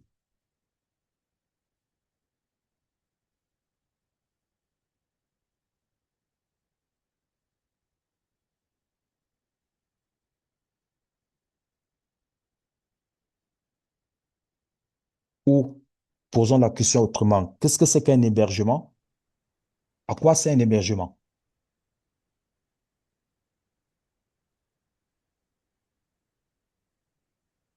Un S'il vous plaît. hébergement, Oui, un hébergement, c'est l'endroit où est stocké un site Internet. parfait. Est-ce que vous pouvez me citer un exemple? Hmm. N'ayez pas peur, dites ce que vous pensez. Est-ce que je peux répondre à cela? Il n'y a pas de souci, vous pouvez répondre, monsieur. Avec plaisir. Bon, nous avons plusieurs. Je, Oui, je peux citer quelques-uns. Il y ça serait a très gentil. AOS 3, Clouds. Nous avons également GoDaddy, Hostinger. Donc, ils sont nombreux. OK, c'est super. Merci. Je peux ajouter quelque chose? Allez-y, monsieur. Oui, donc déjà, l'hébergement, comme le monsieur a dit tout à l'heure, c'est l'endroit où vit le site. Mhm. Et les différents types, je crois, on a dit, il y avait le mutualisé, qui est Oui, pas cher. oui, Il très y bien, avait le VPS qui est plus puissant. très bien. Il y avait le cloud qui est Mhm. flexible. Mhm.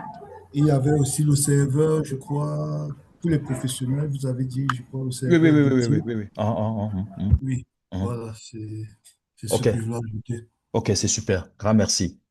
Nous allons... OK, donc voilà les différents types d'hébergements qui existent. Il y a des hébergements mutualisés.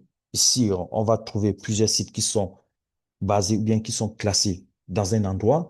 Il y a le VPS qui veut dire le serveur privé virtuel. Donc, c'est parce qu'il y a des serveurs virtuels qu'on ne peut pas toucher, mais c'est sur l'ordinateur. Il y a aussi des hébergeurs ou bien des serveurs dédiés, comme le monsieur a dit tout à l'heure. Merci. Maintenant, nous passons à la question suivante. C'était les trois types de sites, oui. OK. La question suivante. Est-ce que quelqu'un peut me dire à quoi, pourquoi on utilise un landing page? Pourquoi utilisons un landing page? S'il vous plaît. Oui, j'aimerais savoir pourquoi utilisons-on un landing page? Pourquoi on Le l'utilise? landing page est, le landing page est utilisé pour convertir les pages. Oh, c'est très bien. Merci, monsieur. C'est super. Donc, un landing page est utilisé pour convertir rapidement des visiteurs. Ça, c'est aussi pour promouvoir des offres, hein, ou bien collecter les inscriptions. C'est très bien. Hier, la question numéro 4, non, 3, c'est bon. Très bien, 5. Et maintenant, nous allons passer, euh, disons, à certaines analyses. Ici, nous allons faire allusion à des problèmes que nous avons. Et grâce à ces problèmes, nous allons trouver quel type de site est approprié et nous devions justifier pour le pourquoi. Maintenant, nous allons passer aux différents scénarios. Premier scénario, c'est la vente d'un site Internet. Et c'est dans quel contexte? Il y a une entreprise qui est basée quelque part. Il vient vers vous, il dit, OK, je propose des abonnements Internet. Comme un exemple, hein, ça peut être Stanley. Et il souhaite attirer des clients. Il souhaite présenter ses offres et aussi faciliter les inscriptions. Et j'aimerais savoir quel genre de type, quel type de site Internet pouvez-vous proposer aux clients? J'ai essayé de vous donner certains petits indices, hein, pour que vous puissiez mieux comprendre. Donc, c'est une entreprise qui vient vers vous, il dit, voilà, je vais faire mon site. Vous devez poser la question, pourquoi le site? Il dit, OK, mon site, c'est pour proposer les abonnements à Internet. Et pourquoi? Parce qu'il va attirer les clients. Donc, il faudra que vous réfléchissiez quel genre de site je peux proposer à mon client. Donc, d'après vous, qu'est-ce que vous pensez? Quel site peut passer avec le contexte présent? Donc, le débat est ouvert. Moi, je pense que c'est le e-commerce. Pourquoi vous parlez de e-commerce? Pour quelle raison avez-vous choisi le e-commerce? Parce que ici, on parle de la vente de services. OK? Moi, je Donc pense aussi, que Est-ce qu'il y a je, d'autres propositions? Oui, Ok, allez-y, moi, je monsieur. pense que moi, je je- dirais un site vitrine. Pour quelle raison? Déjà, par rapport à la définition du site vitrine, on dit ça, c'est un site qui présente une entreprise. Mhm, Donc, le monsieur doit déjà présenter son entreprise, son mhm, produit mhm, et les mhm, services qu'il offre. mhm, mhm, mhm. Donc, c'est pour cela que je proposerais un site vitrine. Ok. Oui. Est-ce qu'il y a d'autres propositions? Ou alors un site combiné, site vitrine et landing page, parce on l'a quelque part, on dit les inscriptions. On a Mhm, vu que les landing page, c'était mhm, pour les inscriptions et les conversions. mhm, mhm, mhm, mhm, mhm. Ok. Ok. Maintenant, nous allons passer à l'analyse. Ok. Comme tout à l'heure, notre collaborateur a dit, un site vitrine peut être une solution. Pour quelle raison? Il parle de ses services, à savoir, il propose quoi? Des abonnements Internet. Et il veut faire quoi? Il va attirer des clients. Et nous savons tous que pour attirer des clients, il faut des boutons, il faut les rubriques contact, tout et consort. Donc, je pense que celui qui est intervenu tout à l'heure savait raison. Donc, il s'agit d'un site vitrine.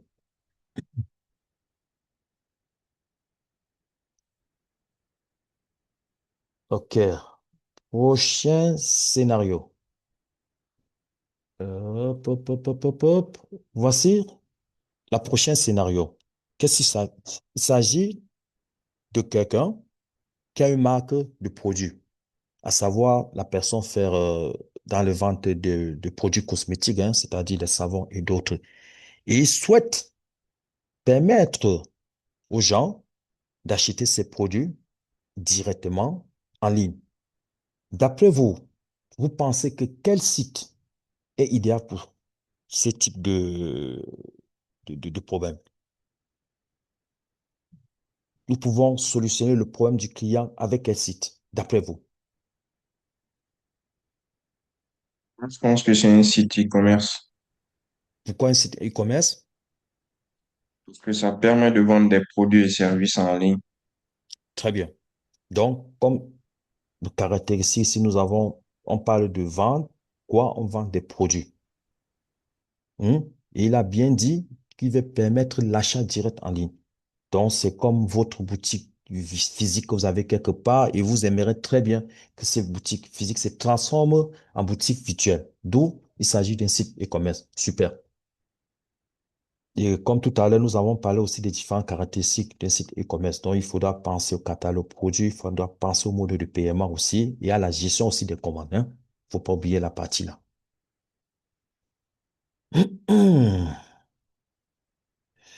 Maintenant, nous passons au prochain scénario. Et je pense que c'est le dernier.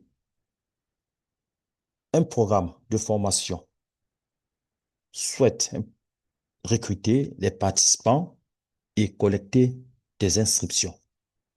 D'après vous, quel site peut être indiqué et pour quelle raison?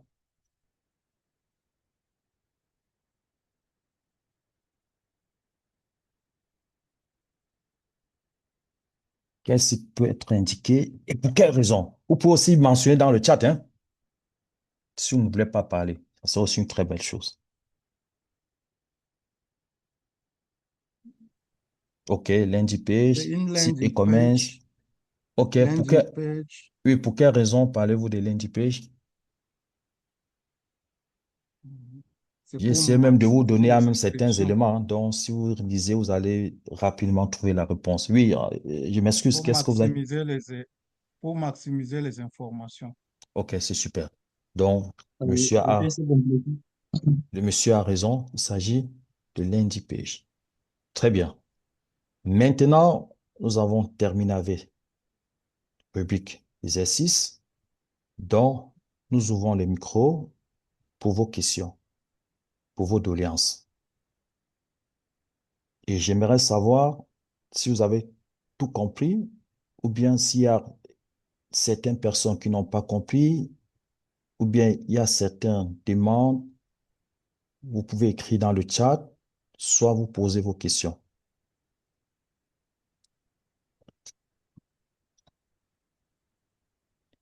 Et en Bon, passant, oui, allez-y, je vous écoute, monsieur. merci pour la parole. Moi, c'est Frédéric. OK. En fait, moi, ce n'est pas une question totalement. OK. Bon, c'est juste par rapport à la question précédente où vous avez demandé si c'était un site vitrine. Ben, il y a des ceux qui ont dit que c'était un site vitrine. C'est là que vous avez dit, bien sûr, c'était une bonne réponse. Mhm.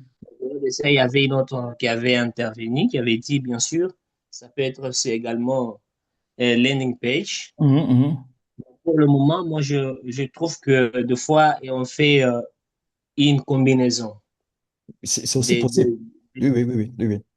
des différents types de sites. Mhm, Là où vous verrez, quelqu'un commence la présentation de mhm, tout ce qu'il fait, ce qu'il présente aux gens, aux utilisateurs. mhm, Et par après, vous trouverez bien sûr que oui, au-delà de ça, il est en train de pousser les visiteurs vers une action précise. mhm, mhm, mhm, mhm, mhm, C'était laisser son email, réserver un appel, télécharger un book et mhm, s'inscrire. mhm, mhm, On se rend compte que ce n'est plus encore le site vitrine, mhm. ça devient, quelqu'un dira encore, c'est landing page. Bon, pour moi, je trouve que ça commence à être combiné deux ou trois, vous trouverez sur la même place. Oui. Bon, je crois que ça peut être possible.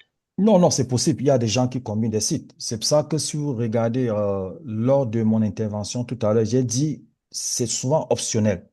C'est souvent optionnel. Donc, il y a quelqu'un qui peut décider que, OK, je combine les deux à la fois. Donc, c'est optionnel. Mais c'est permis que lorsqu'on veut créer des sites, qu'on ait vraiment des objectifs bien précis. Parce que c'est très important. Sinon, votre site ne sera pas transparent, ça ne sera pas clair. Et vous allez faire fuir les visiteurs. Donc, c'est très important. Donc, avant de confectionner ou bien de créer un site, il faudra que vous sachiez exactement pour le pourquoi. C'est Merci important. beaucoup. Je vous en prie, monsieur. Oui, monsieur Gislain, vous pouvez poser votre question. Oui, bonsoir à tous. D'abord, depuis là, j'ai quand même suivi de haut en bas. Il y a un petit truc qui me manque. Comment choisir le véritable hébergement? OK. Quelles sont les caractéristiques du hébergement? Si c'est seulement la publicité, là, j'aurais un peu des problèmes sur cela parce que celui qui fait bien la publicité peut avoir beaucoup de clients. Mais tout Mhm, ce qu'on fait là, si l'hébergement ne marche pas, mhm. ça ne servira à rien. Il faut que ce soit. OK. Comment on choisir un bon hébergement? Il y en a Comment on fait? tellement. Ouais. Oui. Disons aussi, n'oubliez pas que la poche joue aussi un très bon rôle. Plus c'est cher, plus ça veut dire aussi qu'il y a la crédibilité qui se cache derrière. Sinon, généralement, hein, ça dépend du type de votre business, comme j'ai dit tout à l'heure. Parce que quelqu'un qui fait dans le commerce ou bien qui veut faire un truc international, c'est conseillé d'utiliser .com parce qu'elle est crédible, elle est internationale. Mais maintenant, si vous voulez faire un truc local, vous pouvez choisir, dépendamment du pays là où vous vous trouvez. Mais comme j'ai dit, le prix joue aussi un rôle très important. Parce qu'il y a des sites qui coûtent l'année, on paie en passant l'hébergement, ça se prend sur abonnement. Généralement, c'est annuel. C'est annuel. Donc, tout va dépendre de votre objectif. Comme j'ai dit, puisque tout à l'heure, j'ai bien dit ceci, si vous faites du business, c'est conseillé de prendre .com. Maintenant, si vous faites dans la technologie, il y a des extensions comme .tech ou bien .io ou bien .dev. Et si vous êtes dans le domaine des réseaux, il y a le .net ou bien le online. Donc, ça dépend dans quel domaine d'activité vous êtes en train d'exercer, en fait, puisque c'est comme un repère. Donc, dès qu'on voit point comme quelque part, généralement même dans la tête de façon automatique, ça renvoie directement qu'il s'agit d'un site de business ou bien un site de commerce, en fait. Donc, c'est un peu comme ça. Et comme j'ai dit, la poche joue aussi un grand rôle parce que plus vous choisissez aussi des sites qui sont, qui vont impacter, plus aussi ça va coûter cher. Il y a des sites qui coûtent 20 euros, 30 euros l'année, 50 euros, 40 euros. Il y a aussi maintenant des sites qui coûtent moins que ça. Donc, tout va dépendre de votre poche. Oui, bon, excuse-moi même, vous avez un peu répondu à la question 50% partiellement. Je ne parle pas de l'extension, je Oui. parle de l'hébergement en soi-même. Par exemple, Ionos, GoDaddy, Hostling et tout le reste. C'est Mais tellement, oui, quand vous parlez d'hébergement, quand vous voulez héberger un site quelque part, vous devez payer. effectivement, C'est pas gratuit. oui, Donc, je c'est vais pour ça payer que, à travers un oui, hébergeur. oui, à Et c'est travers un lequel que hébergement, je dois, oui, c'est justement. lequel que je dois choisir. Et c'est pour ça qu'elle dit que ça dépend aussi de votre poche. Il y a aussi sur Amazon, par exemple, il y a le serveur S-Drive. Oui. le S-Drive que tu peux utiliser, mais à la seule différence que lui, tu paies seulement en fonction du temps que tu as utilisé. Vous voyez, donc ça dépend parfois de ce que vous voulez faire de votre site. Maintenant, vous pouvez aussi aller sur Hostinger. Hostinger a les différents tarifs, comme j'ai dit. Donc, c'est pour ça que j'ai dit tout à l'heure que ça dépend de votre poche. Et n'oubliez pas que la majorité des hébergeurs sont aussi sécurisés. Ce que vous devez voir, c'est comme quand vous décidez d'aller dans une ville qui n'est pas la vôtre et vous voulez aller loger dans un hôtel. Mais ça, vous allez loger dans l'hôtel dépendamment de vos poches, de ce que vous avez dans votre poche. Si vous avez assez de moyens, vous allez aller dans des hôtels qui ont plus d'étoiles. Si vous avez peu de moyens, vous allez dans des hôtels qui ont moins d'étoiles. C'est un peu dans le même lancer des défaits. Ok, je comprends. Oui, oui. Donc, il n'y a pas une formule par rapport à ça. Donc, vous allez imaginer, c'est exactement là où vous habitez ou bien si vous êtes locataire, vous partez louer là où vous savez que vos moyens peuvent vous permettre chaque mois de payer ça. J'ai pris un cas tout à l'heure que vous pouvez aussi aller sur Amazon. Amazon, il y a le S3. Là, vous partez, vous hébergez votre site et vous payez lorsque vous l'utilisez. Quand vous n'utilisez pas, vous ne payez pas. Donc, c'est un peu comme ça. Donc, j'espère que vous êtes satisfait de ma réponse. Il y a, non, c'est Ghislain qui était en train de poser la question. Il y a Maxime. Oui, Maxime, vous pouvez poser votre question. Allô? Maxime? Oh, malheureusement. je- Allô, allô? Et s'il y a d'autres questions?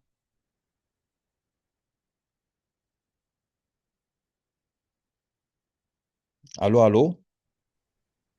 Alors, Oui, il y a Monsieur salut, Maxime qui bon, a levé le doigt tout à l'heure.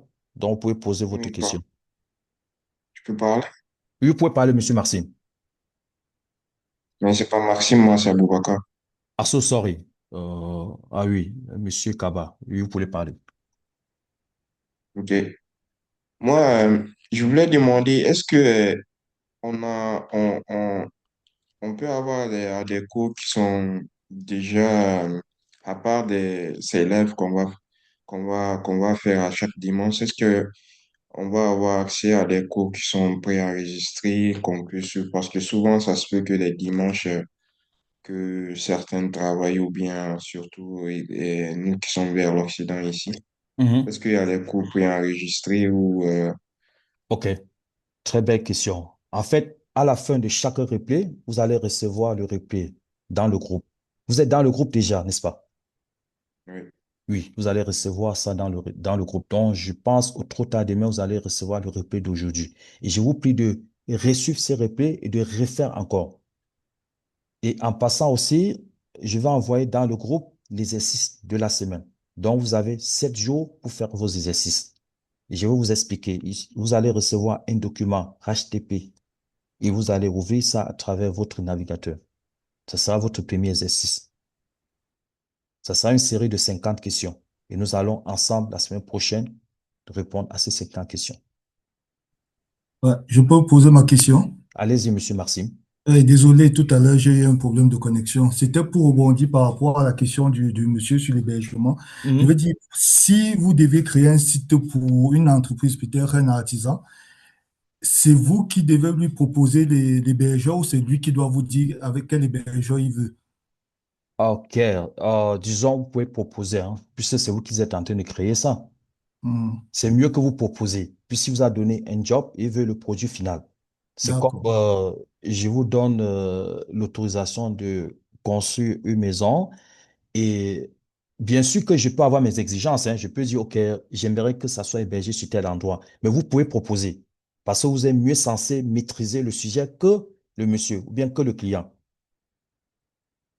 Mais lui peut décider que non, j'aimerais que ça soit hébergé sur tel endroit. N'oubliez pas qu'il s'agit aussi après de la facture, comme j'ai dit tout à l'heure. Puisque les hébergeurs aussi, ça coûte de l'argent. Que sont ses moyens? Quel est son budget? Ça vous d'accord, permettra de dire, OK, je vous propose tel hébergeur. Donc, c'est un peu ça. ok. Mhm. Si vous avez des questions, vous pouvez continuer à les poser, hein. Je suis dispo.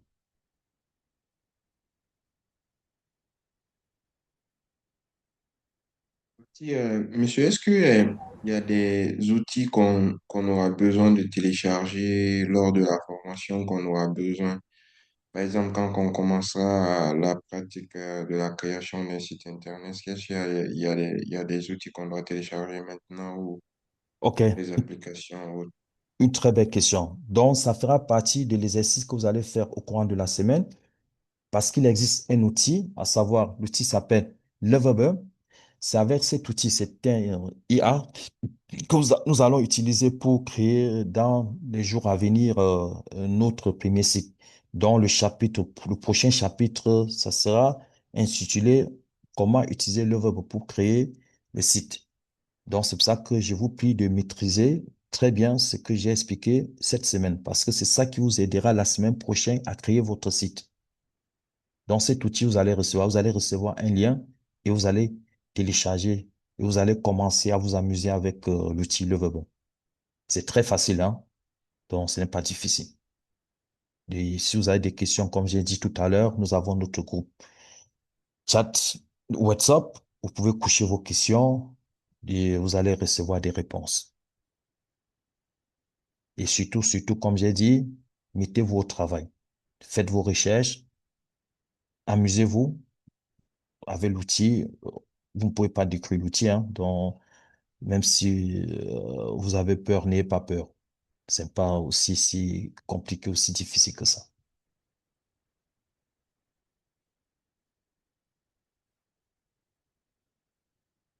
Euh, Monsieur Justin, vous avez encore des questions? Oui, j'ai encore une dernière question. Dans les modules dont vous avez présenté, et au milieu, vous avez parlé de UX. J'ai Vous parlé, allez un peu j'ai parlé de de quoi?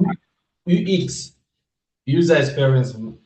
Ah, oui, oui, oui, oui, oui. Ah, Oui, UX, il y a exactement UX. Vous allez un oui. peu approfondir dans le UX parce que c'est une partie, je pense, à mon avis, qui est très importante pour le développement du web de toute façon. Oui, oui, c'est très important. Il faudra seulement Oui. maîtriser à quoi ça sert, pourquoi l'utiliser, quoi. Sinon, vous allez recevoir la documentation et vous pouvez lire la documentation. Ça va beaucoup Dans une faciliter. présentation de votre part, Ah, ne sera pas. vous allez recevoir, comme j'ai dit tout à l'heure, hein, vous allez recevoir le replay de ça et à travers le replay, vous pouvez aussi travailler après moi, puisque le replay, c'est exactement un sur un ce que je vous ai expliqué ce soir. Mhm. C'est un sur un ce que je vous ai expliqué ce soir. Vous allez seulement sur le replay. Si vous ne comprenez pas quelque chose, soit vous m'envoyez le message, soit vous écrivez le message dans le site WhatsApp et vous allez recevoir des réponses à vos messages. Et comme j'ai dit tout à l'heure, vous allez recevoir au trop tard demain des exercices que vous allez faire au courant de la semaine. Donc, vous faites vos exercices. Nous allons ensemble ici traiter ces exercices, c'est-à-dire dimanche prochain. Comme j'ai dit dès le départ, nous avons le cours tous les dimanches à partir de 18h30 et c'est pour 2 heures. Ok. Donc, au courant de la semaine, la page WhatsApp, le groupe WhatsApp, elle est ouverte. Vous pouvez poser vos questions, vos soucis, vos difficultés. Donc, si vous rencontrez des difficultés, si vous n'avez pas compris quelque chose, vous pouvez écrire là-dedans. Mais comme j'ai dit, pardon, mettez-vous au travail, vous devez aussi de votre côté beaucoup vous exercer. C'est très important. Donc, si vous n'avez pas compris les fondamentaux d'un site Internet, à quoi c'est un site Internet, quelles sont les différentes parties, pourquoi utiliser, comment, quel est l'objectif de tel site, tout ça, vous devez chercher à comprendre parce que c'est très important pour la suite. Donc, c'est comme quelqu'un qui est en train de construire une maison et il n'a pas fait de bonnes fondations, ça veut dire que la maison va s'écouler. Donc, c'est pour ça que je vous prie vraiment de refaire, de relire, de reçu les replays. Ok. Et beaucoup Si vraiment. Marcel n'a pas de. Ça, j'ai compris. Si Marcel n'avait pas de, j'avais encore une dernière petite question au niveau de la sécurité. Oui, oui, Euh, allez-y. oui, si le client me demande de faire une page web et Oui. il n'exige pas le cookies, qui Il- est-ce qu'on le cookies? oui. Qui est-ce qu'on doit arrêter? Parce qu'il y a certains pays qui exigent qu'on doit toujours, chaque page web doit avoir un cookies. Qui est-ce Mhm. qu'on doit arrêter en ce moment? Autrement dit, qui doit porter les courses de cela, le client ou bien moi? Parce Comme qu'il dit, je ne veux pas de cookies, je veux que mon WhatsApp aille plus rapidement, parce que quand le cookie vient, c'est même une seconde que j'ai perdu pour un client. euh, Mais le pays là où on est nous exige de mettre le cookies. oui, bonne question. C'est pour ça que dès le départ, vous devez vous asseoir autour d'une table. Grâce au cahier de charge, vous devez mentionner tout ce que vous pouvez offrir au client. Et s'il a certaines exigences qui ne passent pas avec vous, il doit signer que, en cas de difficulté, vous ne portez pas la responsabilité. C'est très important. Sinon, aujourd'hui, c'est normal de sécuriser son site, puisque nous connaissons tout ce qui se passe dans le monde de la criminalité des sites Internet. Donc, c'est toujours permis de la sécuriser.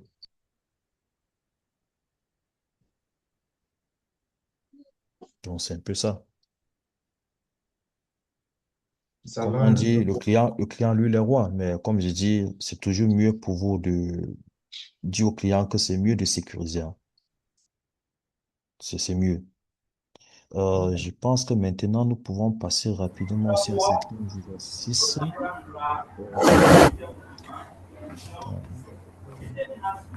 Ça, s'il vous plaît, Oui, monsieur. est-ce que je peux avoir un éclaircissement sur le site e-commerce par rapport au site vitrine? Vous voulez avoir quoi exactement comme explication? Par exemple, il se peut être qu'on commence par la présentation Oui, et on termine par la vente. ok. Donc, les deux peuvent être presque combinés. Hmm. Normalement, tout à l'heure, j'ai expliqué ce que c'est qu'un site e-commerce et que sont ses caractéristiques. Est-ce que vous avez saisi la partie là? Effectivement, Attendez, c'est quand il, je reviens encore sur...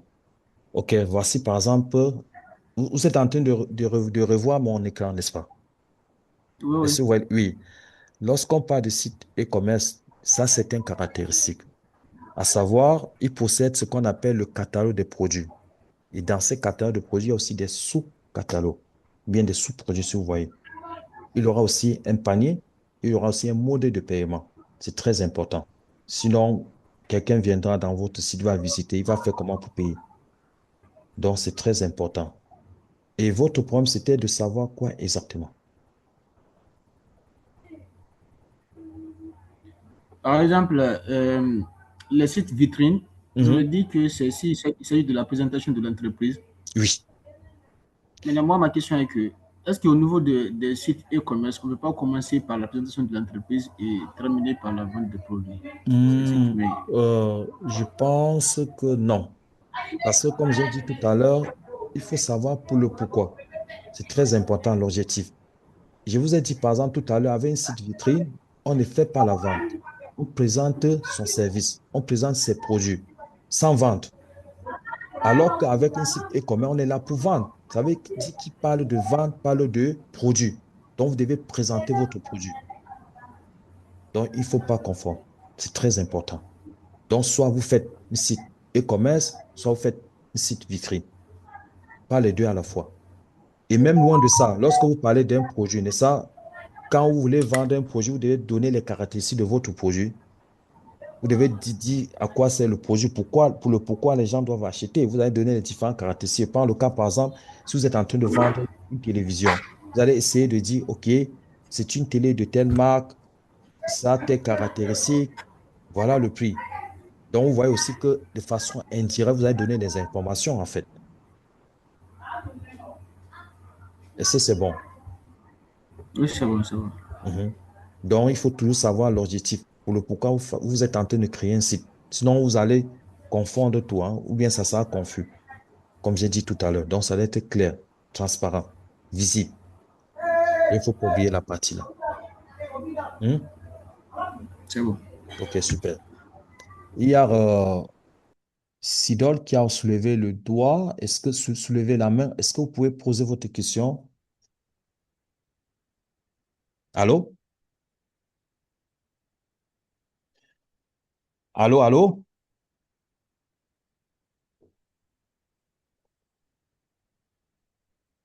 Est-ce que vous avez encore des questions?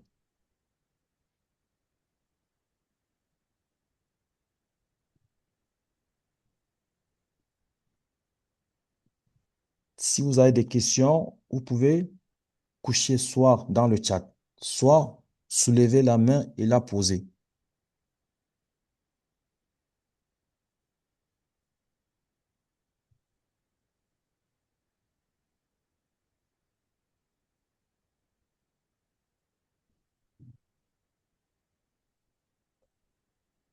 Allô?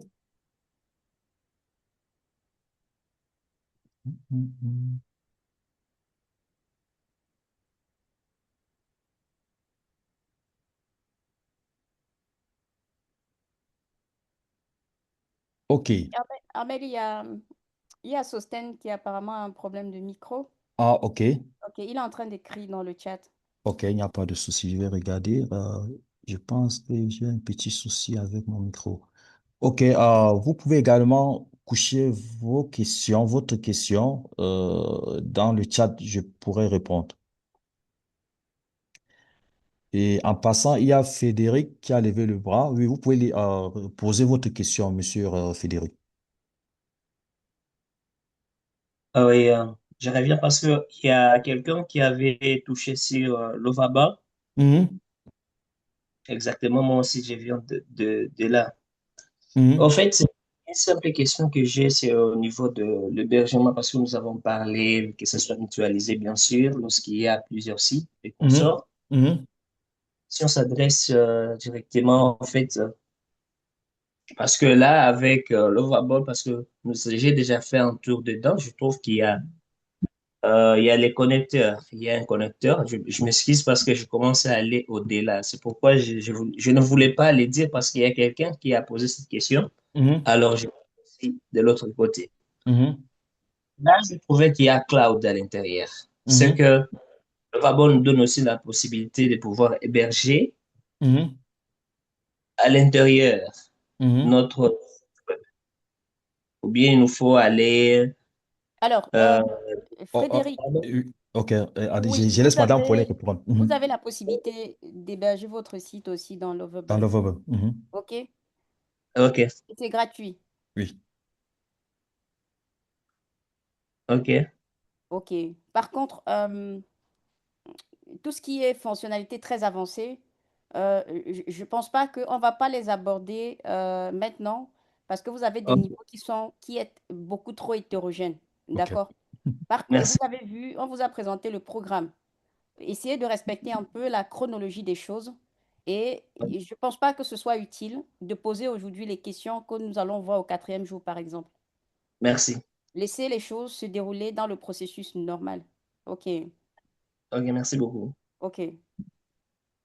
OK. Et s'il y a encore des questions? Attends, je pense que Sidon a posé la question par rapport au protocole HTTP. Nous venons d'apprendre que HTTP est un protocole sécurisé dans le processus de création. Euh, oui, je dois répondre par écrit. Est-ce que tu m'écoutes d'abord, monsieur Sidon? Tu peux écrire OK si tu m'écoutes.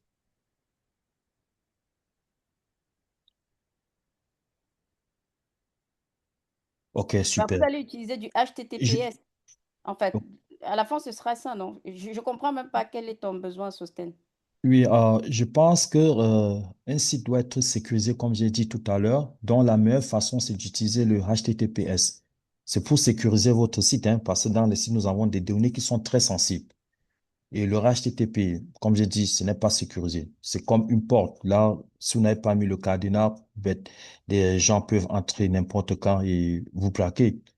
D'où, par conséquent, c'est permis de sécuriser votre site.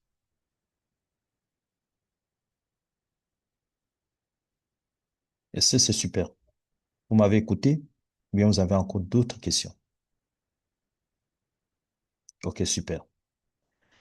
Bon, je pense que nous sommes arrivés à la fin de notre section d'aujourd'hui. Je vous remercie d'avoir suivi le cours, d'avoir été présent, d'avoir participé.